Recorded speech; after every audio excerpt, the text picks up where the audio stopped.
তাহলে আবার কি হলো নি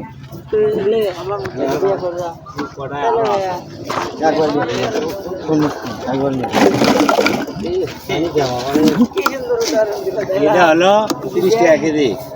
না না এটা 30 এটা 30 আর এটা 22 এগুলো 22 এটা আছে 22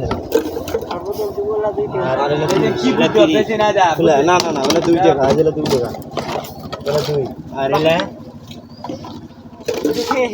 এক কেজি হওয়া গেলে 2 বছর কষ্ট করে লাগবে না না এর সাথে তাহলে মোট কয় টাকা করে হবে নাকি এটা 2 টাকা পাবেন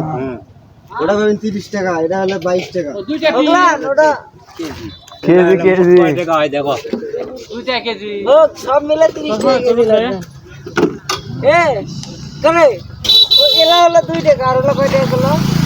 22 টাকা কেজি আর হলো 30 হ্যাঁ তাহলে 22 আর 30 কত হয় তোর 52 আর হলো ওইদিকে হলো 2